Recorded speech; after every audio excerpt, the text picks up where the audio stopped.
looks like the clouds are creeping in today. And what's going on today? I guess this is kind of interesting. This one here shows a huge drone crash. It's not a regular off-the-shelf one. Looks like it's a military one. This one says, aerial drone crashes at Fort Drum. You can see the picture of it too. It looks pretty big. It says a military drone crashed Wednesday shortly after takeoff from Fort Drum's Wheeler Sack Airfield near Watertown.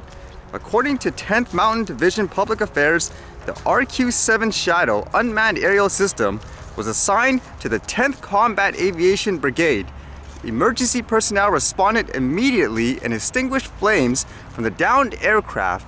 The drone wasn't carrying any weapons or ordnance. So was it basically a monitoring drone, for example? And it says there was no fatalities, injuries, or damage to facilities as a result of the incident. The cause of the crash is under investigation. So shortly after takeoff too, would you say there was some kind of programming error, for example? Or would it be something mechanical? It makes me wonder how you can actually prepare for these things crashing, so to speak. I mean, there's no such thing as some kind of, I guess, parachute system or something like that for these types of equipment, correct?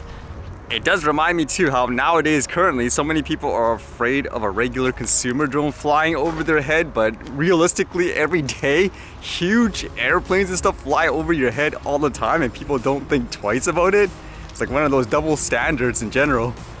And this was interesting as I wonder what kind of changes this could bring here. I know in Australia apparently they did something like this before where they wanted to charge, I guess, platforms, for example like a Facebook, fees in order to publish things like news feeds. And that was a time where Facebook actually started to shut down some, I guess, Australian sites or companies threatening to leave in general, like from the country. So here in Canada, this one says Liberal bill requires digital giants to negotiate fair rate with Canadian news publishers.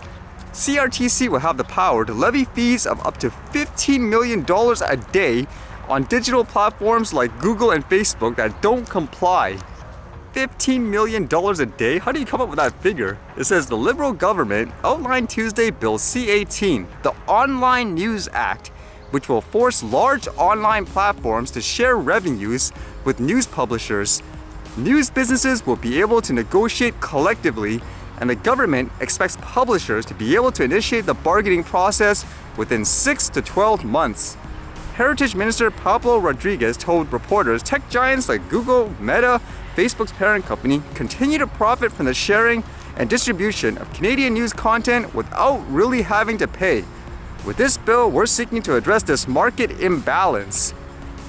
Now, to my knowledge too, this would fundamentally mean even if they're just posting, let's just say, a news feed, like a link, like here's the title, and click on this link to go visit, I don't know, the actual article and so forth. So technically that would constitute as, I guess, sharing their news and stuff as well. It makes you wonder how that would work, because I could imagine why a company would just shut down. Like no users can share links or anything like that either.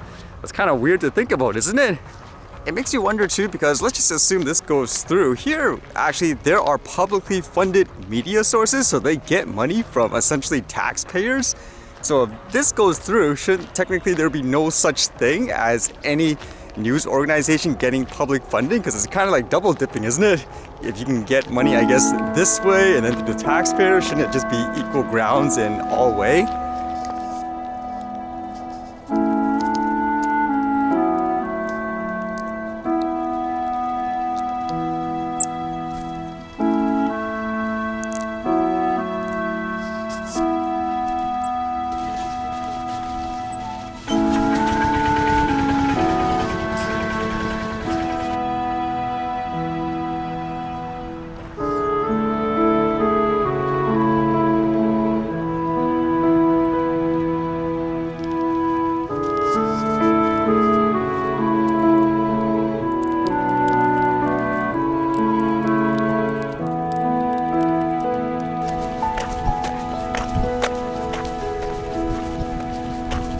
All the wacky weather's been changing the blossom colors too fast, I think.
See you guys later.